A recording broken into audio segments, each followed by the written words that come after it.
Dreamy Summer. Get it? Streamy? Get the joke? I get it. Okay, Yeah, okay, I know. okay, I was okay. Go. Good afternoon, everybody. It is Friday and time for the weekly wrap up. Look, we are swamped today. I should make this a really short one. What I'm going to try to do is speed through things and then still have a Q&A. So let's get started with let me know when you can hear me and if volume is good. Volume is good? Yeah, they say it sounds good. Excellent. So, again, hugely busy week. We've had multiple Alpha and IT tests. Right now we're running an internal gifting test, and we are close. We're not there yet, but we're close to having a wormling test. Might happen right after the stream, might be ready to go actually during the stream. If the wormling test goes well, then we will open up the servers this weekend for Alpha and IT.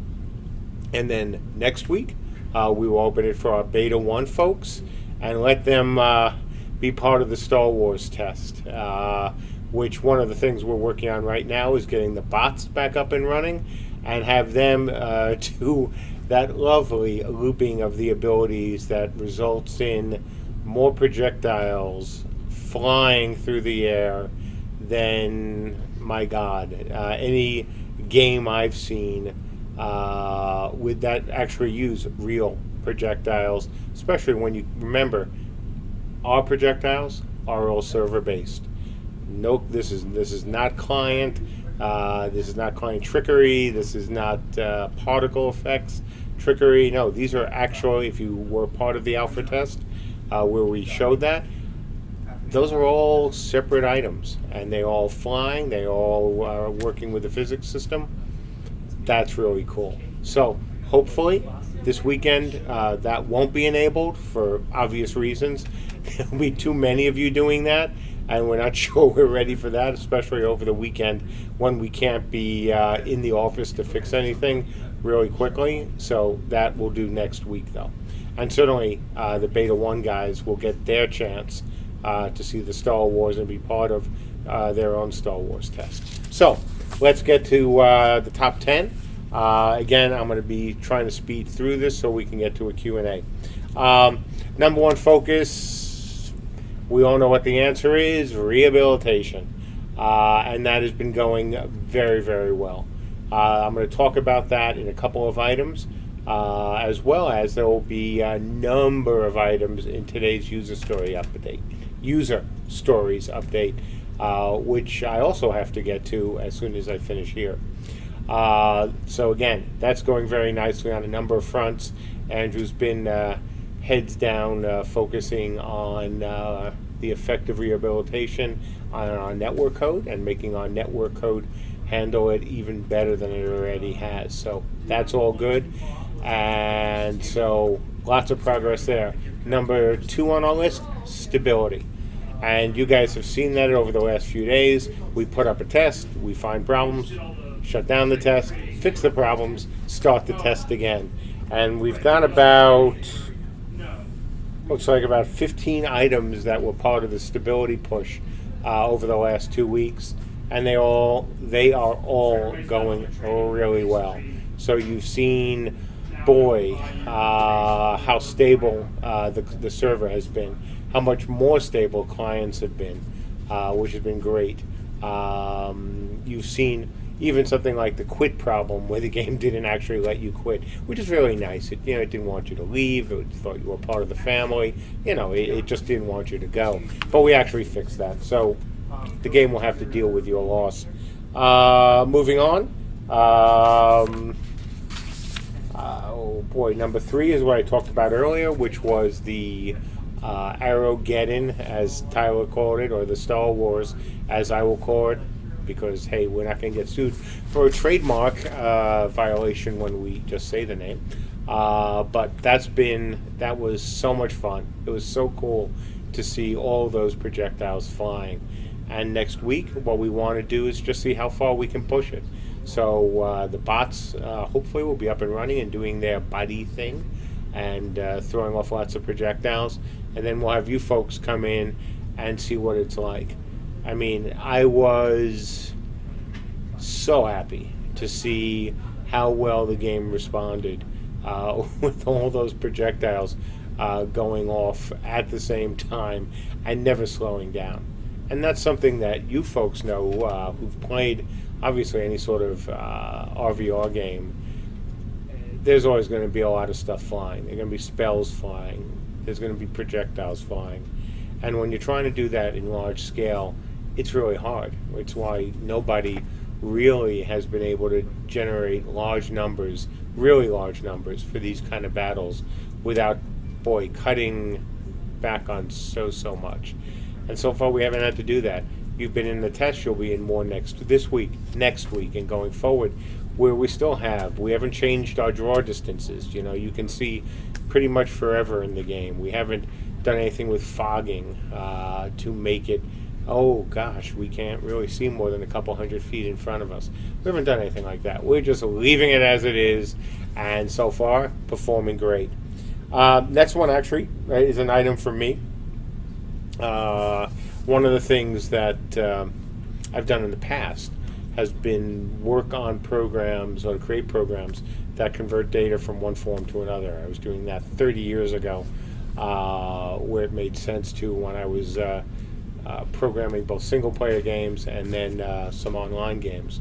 And the other day when Ben was looking and working on the ability system, I was shoulder surfing, and I saw this huge, block of XML, which is what we're using right now to create the abilities. And I'm like, boy, that is a lot of XML, and I bet there is a better way that we can do this. So we talked about it for a little bit, and I said, I'm going to take a shot, see what I can do. So went home 2.5 hours later, because I had this dumb bug that just drove me nuts. But 2.5 hours later, I had the first pass at giving Ben and I a tool that will allow us to enter whatever we need in Excel and do it in a very quick, much faster way than using an XML editor, which will then churn out perfectly formatted and running XML code. So that's actually something I've been working on the last few days. If you've been in Discord chat late at night, and I've been in there like last night to about 2 o'clock, I think. That's what I've been working on. So I don't know if we'll ever stream that. I'm certainly not going to stream the code because it is ugly, but maybe the editor when it's working, because it's actually will be a slick little tool. So next up on is Andrew working on the networking stuff. Look, this is so important. And one of the things we saw with the arrow spam is that even with the current version of our code, the game can handle all those arrows, all those projectiles flying. As Andrew said to me afterward, yep, we can do that now, and it's going to be so much better, when I finish what I'm doing. So that's great. The tech stack for this game just keeps getting better and better. We had to take a step backwards as we yanked stuff out and then threw in a whole bunch of new things. Now we're moving forward and we're starting to pick up momentum, which is great. Hey, ability disruption is back and currently being tested within the game. So we didn't have that for a bit, as of course we yanked out all of the abilities, but that's in and working. So one of the things you guys and gals hopefully liked about the old system was the ability building system. The whole idea of how it works. And so we made a decision last week that we were going to preserve a lot of that, especially for the beginning. And then, as we get through beta, we can always decide if that's the best way for you folks, UI-wise, because the system hasn't changed, but the UI for it might. But so far, nope, it's working great. And one of the new guys who has been working with it has has not only picked it up really quickly, so we've already seen some of his improvements in there, or his fixes in there, but we have some very good ideas on where to take it on the next iteration. So that's great too. Large benefication push on existing abilities. Yeah, we are getting in lots of abilities. We are doing so much to make it easier, not just now, but over the next few months and few years, obviously, to make the system come to life. And Ben has had a major role in that by not only asking those hard questions that he has not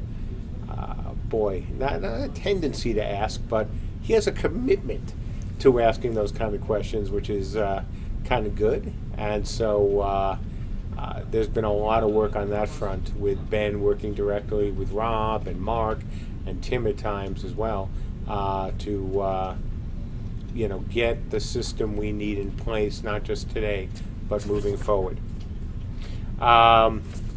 Mike has been working on actually procedurally generated wood materials. Now that doesn't sound all that exciting. Actually, it's kind of cool, and it's really important to have something like that, because as we move forward, we have a lot to build, and the faster that we can build some of this stuff, obviously the better. So that's in so far, looking good. We continue moving in everything else we have to do over in Artland. So whether it's concepts, whether it's modeling, whether it's new animations, new idols, new fidgets, everyone over there has just been contributing at their usual pace. And they don't get all the same kind of, I guess, attention in these updates as the programming team does. But it's not because what they're doing is less important or even easier. What they've been doing is just, it's like these guys are like machines. They are so good at their jobs. They're getting everything done. They are meeting, the schedules. They're really turning out some great stuff. And you'll see some new pieces of art, in today's update. So I think that's it. The last item on the top 10 is the weekend testing, which hopefully will happen. I'll know more certainly within the next 2 hours, and hopefully within the next half hour. It may actually, I may get the high sign from Tyler during the Q&A. Hopefully I will, because we certainly want to have the test this weekend. There's no big thing standing in the way, so I don't think that will be a problem, but I'll know for sure, certainly within the next hour or so. Don't forget, we haven't used Wormling in a while, and so starting it back up again, there were issues. We think we're past all of them, but we will know certainly within the next 2 hours. So check your email if you're an Alpha or IT folk. If you are Alpha and or IT, you will have at least one email from me. You may have 2 emails from me, depending on what happens with the tests. So, again, we're going to be doing an update as well today. We have a newsletter going out, which has an absolute long state of the game for me. It's certainly the most proper state of the game I've done in a very long time. It's a doozy. That's the word you were looking for. It is a doozy. Thank you. It is a doozy. So that will be in the newsletter, as well as lots of other things.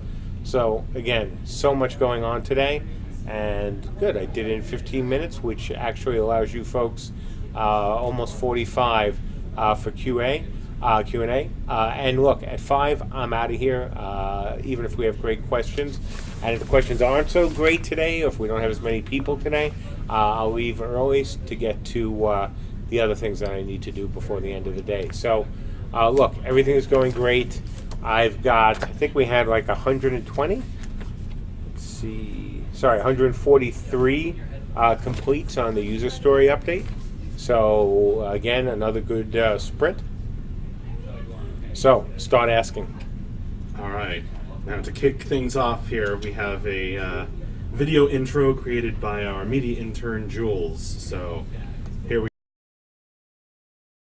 What's up? Sure. When are this? Is this my spleen? Now it is time to answer some questions.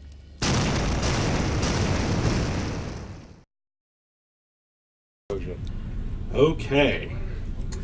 So, here we go. Fubu Wu asks, in Daok and Warhammer, there was an anonymous mode. I liked occasionally being able to use this mode to help do some solo things such as explore, craft, etc., without being interrupted. Do you think there will be a version of /anon mode in CU? That's something that certainly, if players really want it, depending on whether it could be abused in any way, I would certainly consider. Hearthfire CU asks, can you tell us anything about the way we will build in Camelot Unchained? Will we have the same tool set, like in Cube? Will we be able to fly? Certainly not be able to fly in Unchained. In Cube you can fly because it's all about making it easier on you folks to create your buildings or your structures. Once you're in Unchained, you're playing the real game. So allowing people to fly all over the screen would just be begging for abuse. And I would love to do it in another game maybe where you could have jetpacks. But the idea that you could really fly around very easily would just present not some challenges, because we can already do it, so it's not even a technical challenge, but it is something that within CU, as of now, you won't be able to do. Now down the road, if we decide to add flight for the Valkyries or add flight in some other way, then that's something we would consider, but for now, no. In terms of tools, the idea with, again, Cube is we want to make it as easy as possible there for you to build your structures, to have fun, because that's what it's all about. Within CU, building will obviously be different. It has to be different. You have things like structural integrity and stability that really matter. You won't be able to just put down huge templates, blueprints of blocks and have them appear immediately. So there will be a different way you'll have to build, but the point of Cube is, of course, that's where you can test your designs, where you can build things and then get the blueprints out of them. That is the point of Cube when it comes to Unchained, and it will serve a great purpose, because frankly, if we want to make building relevant, we know we can't make it so slow and so boring in Unchained that you don't want to do it, that nobody wants to do it. So that's where Cube comes in, that you can build out your blueprints, and then they will be built, or you will help build them within the game. But it will be different from Cube. It has to be. Odelvik asks, any plans to have an eyesight zoom option in the game? Having arrows with such vast ranges, it's hard to spot the enemies. Yeah, that would be a magic ability, certainly, because that would be, because you make a great point, of course. Our arrows do kind of fly forever. Now, they won't in the real game. Gravity is turned off right now, which is great because it allows us to, again, fire these projectiles and watch them go forever. And not forever. Eventually, they'll time out.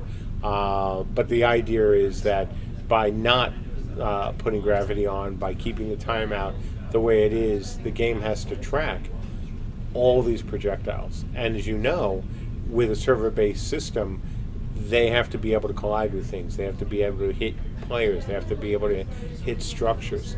So this is a great way to stress test, the systems, various systems in the game. It won't be that way once we launch. We can't have arrows that essentially fly forever, or I don't know, giant pieces of rock that you'll be hurling at other people's castles. Hearthfire asks, can you explain a bit more about capital cities, what they are, what they're for, what we need them for, which role in the game system do they have? So the capital cities are the safe cities. We'll have a whole bunch of roles. I mean, first and foremost, the safe city is there to be safe. It is the place where even if your realm is getting beaten up that night, you always have a place to go to. A place where you can store your stuff. A place where you can interact with other people. Where you can do things that you want to do. You can plan things out without having to do them while you might be under siege. That's the whole point of the safe city. If your other areas are, let's say they got overrun that night. Let's say one of the realms launched a really interesting and well thought out attack, and they managed to knock out your nearest, landing ports. Well, you'll always, no matter what, will have the safe city. And while the routes back to the safe city are being rebuilt from places that didn't have them before, because your other areas may have been overrun, no matter what, you'll have a safe place.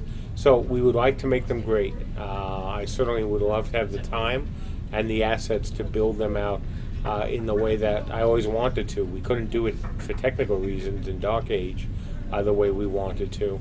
I certainly would love to be able to create these amazing cities. So I would like to say that over time, as the game evolves, they will evolve with you. But we'll have to see about that, obviously. Gamer Shoy asks, when beta comes out, will it be old school style date to this date, or will it be open like the current EA/beta games have been doing? Oh, it's old school. Look, we know that our beta 1 is not going to be like the more modern betas, which are really just marketing tests for established games. We're not that. We're not an established game. We're nowhere close to being finished. That's the whole point. So no, our beta is going to be old school. There'll be, just like we're running now, there'll be weekend tests. There'll be tests during the week. That is one of the things that we really want to do well. It's not a question, in our case, of wanting to restrict players' access to it. It's a question of what value do we get and what value do our backers get. The backers should get value. That's the whole point of beta. But we also want to make sure that we get value by having other tests, not just, hey, we're open on the weekend, or hey, the only thing you can play is one race, or the only thing you can play is one class, but real beta tests and real stress tests as well, where we'll be inviting the rest of the beta people in, and some open beta tests as well, where we invite other people in to try to stress the system out, to try to break it. Because what we break now, we can fix. What breaks on launch day, that's a whole different story. Okay, Cleanse Cersei has a bit of a detailed question. You told us recently that PvE leveling won't exist in CU, but you are not very clear as for a basic PvE. Will there be fauna in CU, on which we use our abilities not to get XP, checked, not to get loots, checked, not to do quests, checked, but for personal, group, or guild challenges, resting from battling all day long? Got it. Okay. I'm sorry if I haven't been clear. I think I've been exceptionally clear on this. Yes, of course, there's a lot of PvE in the game. There's just not PvE leveling, and it's a huge difference. And I've said this even before the Kickstarter. We have to have fauna. We have to, where does leather come from? Where do other things come from? If you don't have a place to kill things that you actually use, then how do you get the things you use unless you would buy it from the realm, which we've also said we don't want to do. So yes, there's plenty of PvE in Unchained. There's always been. PvE leveling is a whole different story. We've said no to that. We've said that yes, you can kill creatures. Yes, there'll even be things in the depths that you'll have to overcome. But you won't be leveling via what you do to them. You can't. Well, you can if we wanted to. Hang on, we got a producer jumping in. So far less crashes. We want to get some of the IT guys in, do some more testing, see where that's going to lead us. Right. Let's do it. Okay. So yeah, next stage of testing on Wormling is starting right now. So yes, there has to be PvE. Has to be. But the whole leveling thing, no. You can't level.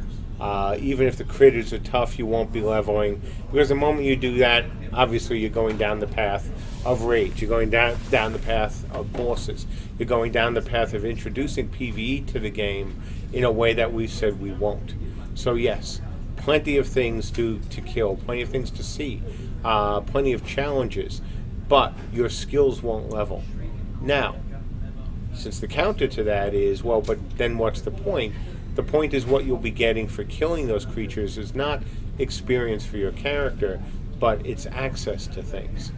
So if you want to take control of the depths, you have to, I don't know, actually kill the things inside the depths. If you want to level your character in crafting, well, you have to kill the critters, or somebody's got to kill the critters, so you have the materials to level yourself. So it's not a matter of making PvE pointless, though you don't actually get points for it. Okay. I tried. Come on, tried. It's a long week. It is the challenge. It is pointless, though. It is, yes, it is pointless. But the challenge is to make sure that when you engage in those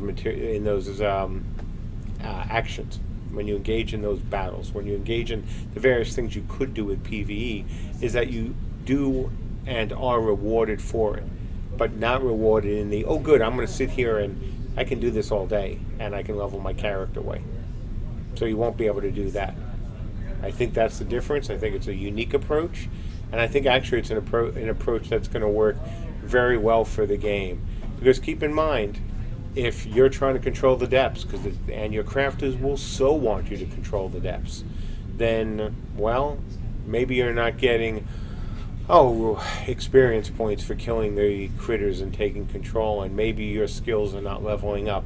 On the other hand, not only do you have access to things, but now your crafters will be giving you stuff for it. So that's not PvE leveling in the traditional way. Absolutely, we've been very clear about that, but it also is PvE that is rewarding and hopefully fun. Bowmancer asks, can I get hyped? Well, that's up to you. I think the time to get hyped, truly, if you want to say any time before launch, is when you can really see not only the engine demo, right? Because that's an engine demo. But when you see the game that is being built out of that engine demo, will a Star Wars kind of test hype you? It might a little bit. And I certainly get a little hyped when I see it, because it means that we're already have overcome one of the technical challenges of any of these games, which is, can you have a game with so many projectiles? I mean, again, think about other games where you have seen demos, or you have even played them, where the moment a lot of things get on the screen, things start slowing down, and slowing down a lot. So when you see that you can jump into Unchained, or you see the streams of Unchained, where, oh wow, so this is working the way MJ said it would. And wow, look at how many things are flying around on the screen. And look, there's the new animation system. It no longer looks like placeholder animations. And oh yeah, look at all the abilities you can craft now that are actually real abilities. That might be a time you might certainly consider getting hyped. I know I will be. Hearthfire asks, some people like achievements in an MMO. Will CU have any kind of those? Yeah, absolutely. There have to be achievements. Now, do they have to be achievements in the way everyone else has done achievements, or so many people have done them? No. But achievements are part of these games. Always have been, even if you just looked at leveling as an achievement. Because what is it? I mean, leveling is an achievement. You reach a level 2. You get something. You dinged. Right? What's the difference between that and traditional, or what are now thought of as traditional achievements? So yes, we will have achievements in the game. You'll get all sorts of recognition from your realm, because you have to, or at least you should, because you're building this world. You're contributing. You're contributing to it. You're bringing it to life. I think that's a pretty good start for an achievement system. Samson WS asks, Why the effort to get Lucropan in for Beta 1 when we won't have the catapults to fire them yet? Oh, because they're so cute and they're fun to beat on. Ashiatoman asks, will the gifting system be in before/as Beta 1 starts? So this morning, we were all set to do a test. And so we start the test. And it just, the kind way to put it is that it was foobarred.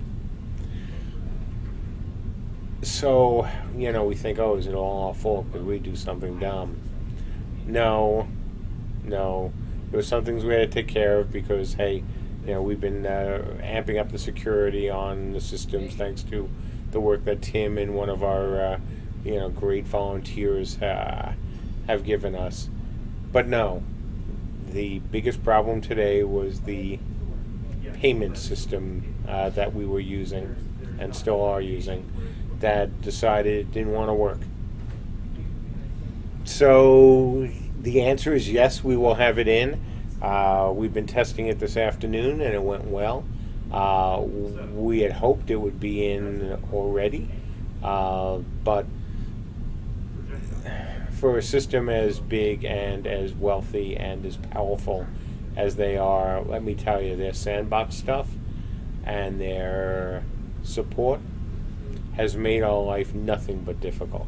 So we're still pushing through.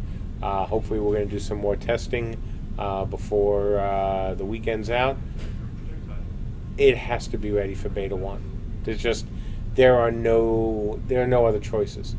We can't have Beta 1 until we have the gifting system in, because otherwise there's no way for the people who have shared accounts with people to get in the game. So yeah, it will be ready. It's just, here we are, a small studio, underfunded, tiny team trying to do the difficult, and there's this giant, huge, wealthy, big buck company, and technically, man, oh man, let's just not go there. So Hearthfire asks, will you be able to patch CU, server and client, while players are online? Do you have the length of server downtimes in mind while developing CU? Oh, well, we showed early on Hearthfire that we could actually patch the game live and patch it in a way that other games, including the games I worked on, couldn't patch. So yeah, that's a big focus of ours, has been right from the beginning. K Thanks Bye asks, what's happening?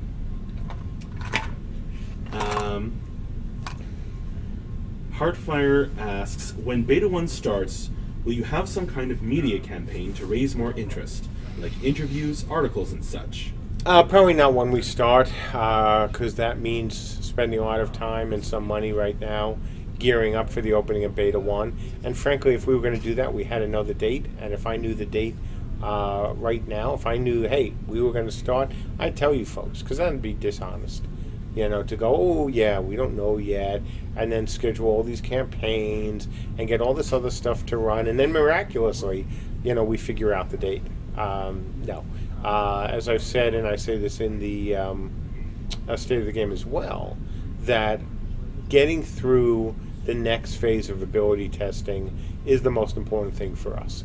We've gotten the stability of the game back to where we want it to be, not where it needs to be for Beta 1, but it's getting there.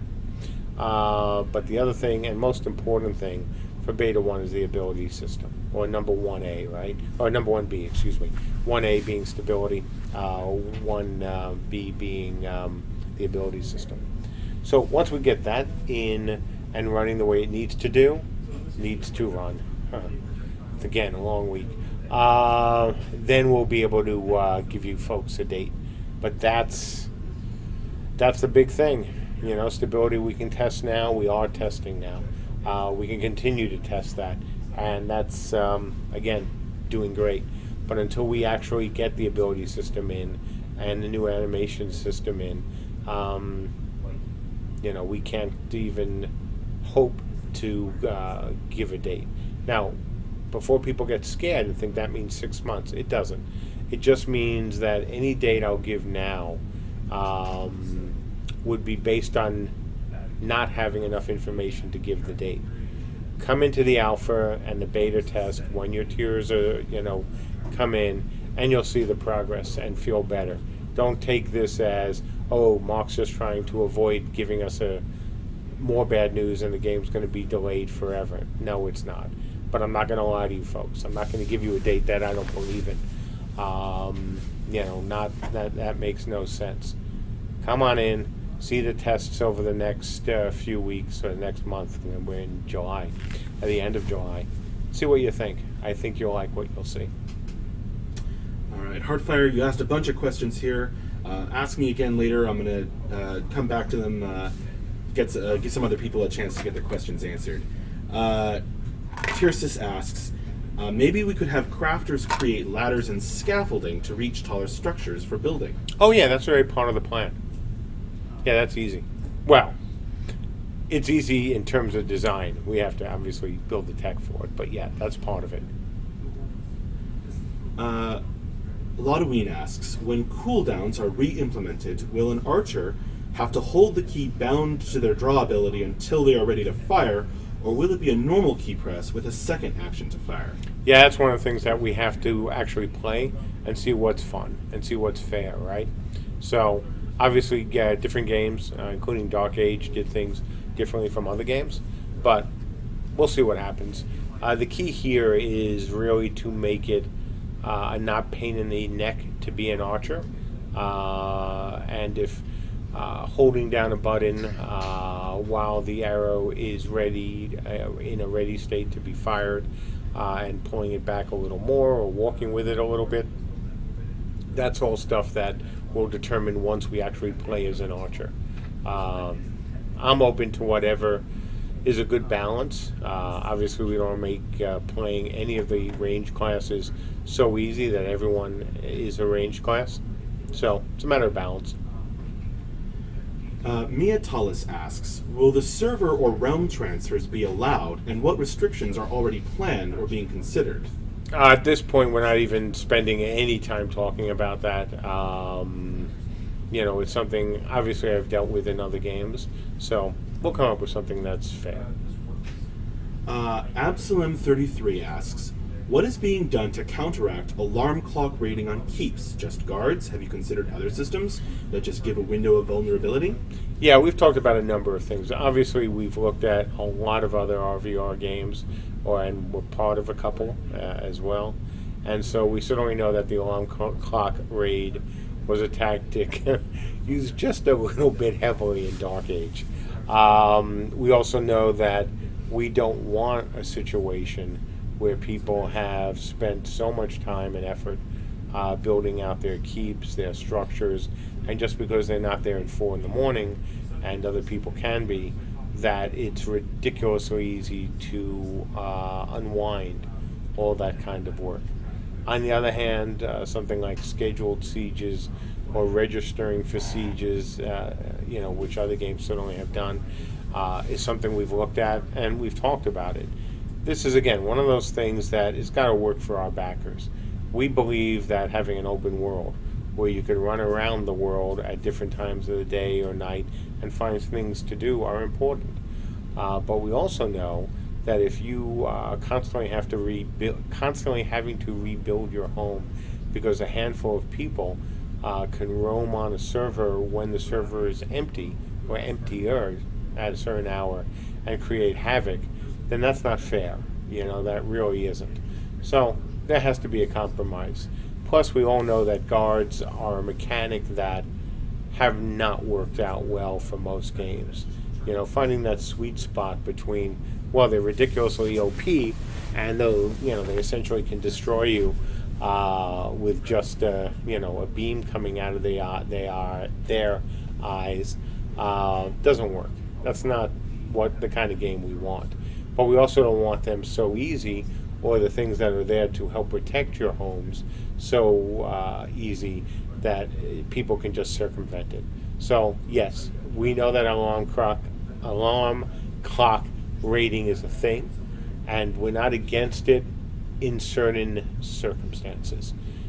For example, let's say a large group is going out and is trying to take a structure. Okay, is it a big structure? Are there a lot of guards there? Can this be a fair fight? Fabulous. Nothing wrong with that. On the other hand, a small group or even a large group going around and kicking over people's homes because there's simply no challenge that can be presented to them, that's not a lot of fun. So finding the right balance, finding the way that people who legitimately have paid for your, to be on your server, who paid for the game and want to participate in it during a time when they can't, while other people can't, okay, that's all right, as long as there are some restrictions. And so, yes, everything you mentioned is being considered, and a lot more. Valiant Kale asks, have you thought more about how you would allocate experience in an even sense? A scout searching for resources in an unoccupied area versus a mage who is constantly in a fight would be difficult to put on equal grounds. I agree, and that's one of the reasons why we went with this whole system of your realm giving you rewards for not only what you do on an individual basis, but what goes on in your realm. Because if the emphasis on leveling is based solely on what you do, and what you do is solely based on, blowing stuff up, yeah, the mages are going to have a big advantage, right? And somebody like a scout who isn't, part of their job is not to get into fights, would be hard to balance.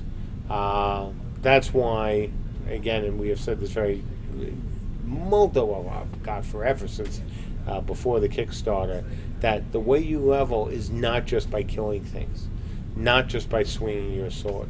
It's by the success of the realm. It's by the things that you do that are the ways you should, I don't want to say the ways you should play the class, but what your class was designed for.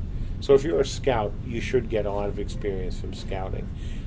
And because the emphasis on how you level is not just how many times you swing the sword or how many times you threw off that spell, it will make it easier for us to do it. Not perfect, not a chance. No, none of these systems are perfect. But I think we're certainly going down the right path. Odilvik and Fate Malux want to know, can you expand on the Stormwatch and the lighthouses? I.e., will they be static or move as territory is taken, etc.? So most of them will be static, of course. They need to be. These are big deals. These are things that mostly are tied around the safe city. And then there'll be other ones that you'll be retaking or other ones that can be taken. But the majority of them are supposed to be around the safe island and the immediate island that'll be closest to it, because that's where the storms. That was the whole point of a storm watch, just like the term coast watch, which is where I got it from. That's where they should be, out there or near other areas where there's all sorts of things that might be happening on a regular basis. Stormwatch. Adric Cortesia asks, I'm concerned about the Steam release thing after launch. This game is so different from other games, I think CU will get a lot of bad reputation. How will you deal with this? Well, certainly if we tried to do an early access game, we would get and deserve bad attention, which is why that's not even something we've considered. There's no point, especially in beta, of making, trying to make a few extra bucks by being an early access game. Post-launch, I think that the key for us is really just how good the game is. If the game is a good game, we won't even go to a great game. If it's a good game, certainly even there we'll get some negative attention on Steam, because that's Steam. And, we all know that there have been lots of issues with a lot of games on Steam that, frankly, when you play the games, you go, yeah, I'm not sure what these people were talking about because I love the game. The key for us, and it's so important, is Steam is not the only way we were planning on making money. We weren't even planning on being in Steam on the beginning. Yeah, on Steam in the beginning. So I'm not really worried about it. If we have a good game, fantastic. If we have a great game, even better. But Steam for us is not the way that's going to keep CU alive. It can't be. That would have been foolish of us. Wolfspin asks, will there be Pokestops in CU? No, but I think I mentioned one in the wrap-up. There you go. Ashiaruman asks, will there be hidden skills, i.e., a skill that you have to figure out the right combination of other skill stats abilities, and maybe even the right location to unlock? Maybe.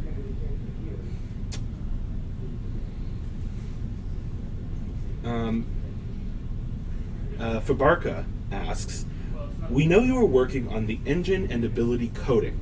How far along are other things, like the islands and maps, and character models and animations for the trios?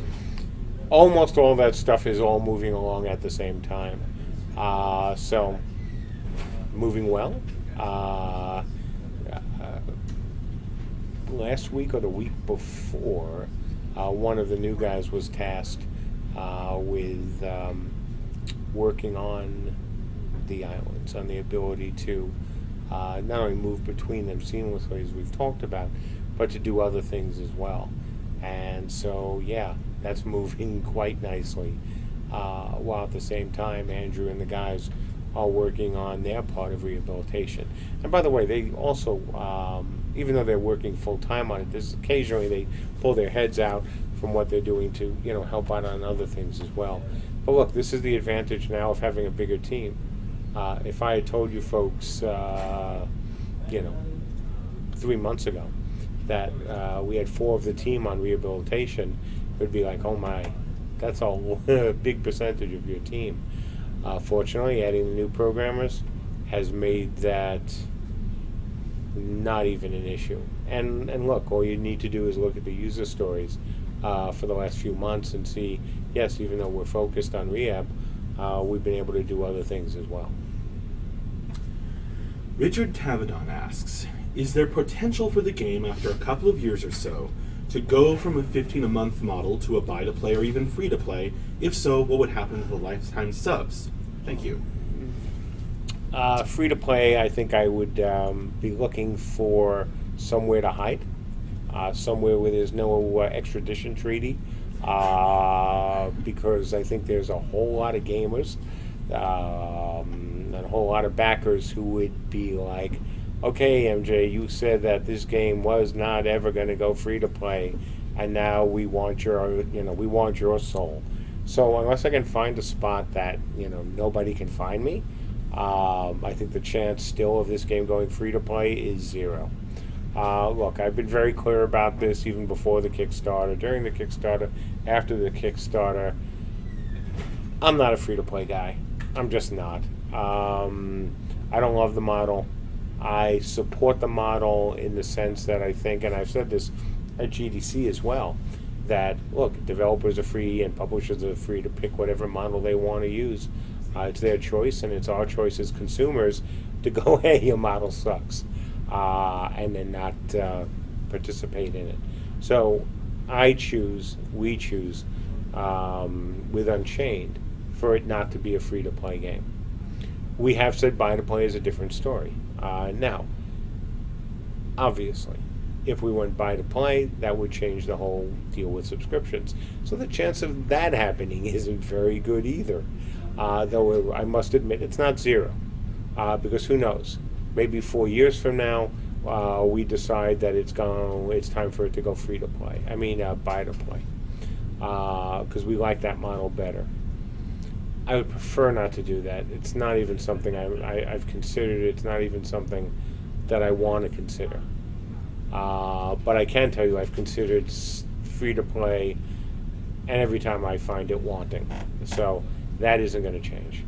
Every time I think about the models, every time I've thought about the models for years, I just don't want to go down that path. So lifetime sub, don't have to worry about it. We aren't going free-to-play. that just doesn't make sense. And even buy-to-play is hard, even though, again, I like the buy-to-play model. I think it's a perfectly fine model. But even buy-to-play would present a lot of complications, and I would have to believe that not only was it necessary for the game's survival, but also that I could come up with a system, or we could come up with a system, where our lifetime subscribers are looking at this and going, okay, that's fine. We still got great value for what we're doing. We're still going to get great value going forward. Thank you, MJ. You did it right. Free to play? No. Just no. All right. Gamer Shoy asks, so with crafting, I know we can learn blueprints and styles for gear. Will there be specialty or event skins that might be a limited time for gear to be earned, like swords as a candy cane or a pumpkin helm? Sure. Absolutely. There's no reason for not having some fun in a fun-filled game. CU Rec asks, can we expect to see skill component descriptions for the 3 beta classes before beta starts? Oh yeah, absolutely. Absolutely. Hearthfire asks, will you relax on the weekend and put CU, CSE, and Galaxy aside? Oh, who knows? I do need it. It's been a long few weeks. Again, I know I saw you this morning, actually, on Discord. I'm actually absolutely enjoying what I'm doing. And that's the best part. And yeah, I have no idea how many hours I put in last week or how many I'm going to put in this week, especially if I work on the weekend. But it's fun for me. It's in many ways, it's cathartic. Doing a lot of the stuff I do here isn't cathartic. It's painful. Paying refunds is painful. Dealing with people who are upset about things, it's painful. Having to go to the backers and say things like, hey, we have to delay the game, or I have some bad news. It's painful. It sucks. Some of the things about my job I hate. Or even the very rare occasion I have to have an unpleasant talk with somebody. I hate that. I hate it. I hate it with a passion.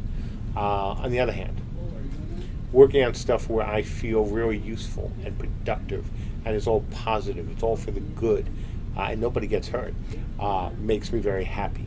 And getting to do some coding again, even if it's in the case of the Excel to XML thing in Visual Basic, which I've never been a big fan of, even then, that's fun for me.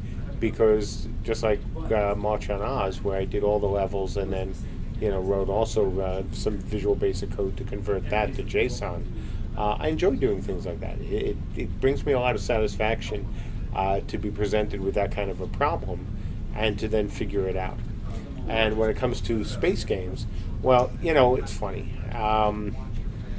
So now it's more than 30 years when I wrote the game Galaxy. And, over the decades, people use Galaxy as a reference to make their own games, as they should. This is all part of the gaming industry. It's not something that's, oh my God, how dare they do that? No, it's part of gaming. We all build on each other's work. It's been going on forever. And so I never got to update it. I never got to build something new. So, as I write new code and think about just scrapping it and doing a whole new system, that's also fun for me. And it's relaxation, and it's time that, frankly, helps make the not fun times much more bearable. So we'll see. I do would like to go out over the weekend, maybe see a movie or two, and get in some relaxation. But, well,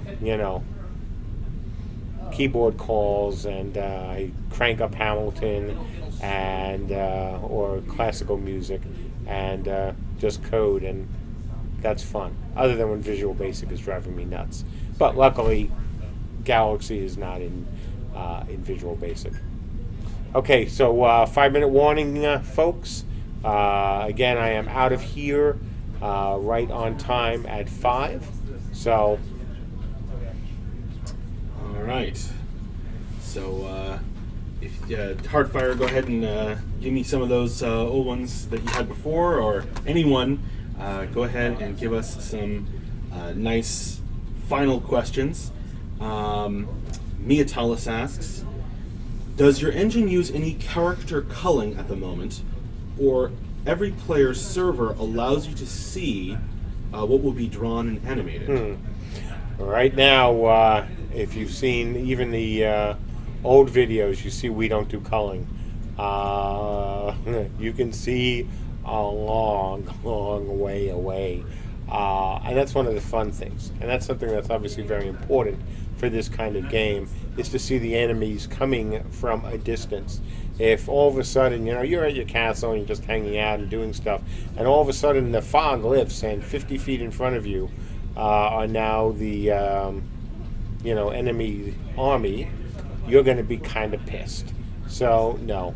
We don't do any. Might we have to do eventually some culling in large-scale battles from people who are far, very far away? Possibly, but that's not something that's been our focus so far. We haven't, and that's even with all the hundreds and hundreds and hundreds of hundreds, up to 1,800 models we had running around in the area around you. Hearthfire asks, if you think of vertical progression, or horizontal progression maybe, how do you plan on advancing the system in the future, as there are no levels and such? No, that's actually easy. See, that's one of the advantages, Hearthfire, of a horizontal system. It relies on throwing out new abilities, new rewards, new whatever, versus continuing adding new levels upward, which always pisses off the people below, because all of a sudden now there's a lot of people now more powerful than they are. And so, oh hey, we got a visitor. It's the dog. All right. Yeah, that's the beauty of it. So it'll be really, really easy. All right, so it's time, and I need to go. And plus, now there's a dog here to see, and a newly married lady that I want to say congratulations to as well. This is the dog, not the lady. Hi.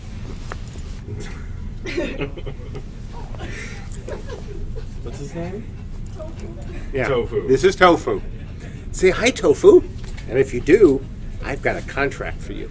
But anyway, so yes, hopefully we'll be having a test this weekend. And for our Alpha and IT guys, beta folks, we want you in next week. And I will have an update for you as well. And have a great weekend, everybody. Safe, be happy, have fun. And I'll see you all, hopefully, in the game over the weekend. So, thank you. Thanks for the questions. And as always, thanks for the support.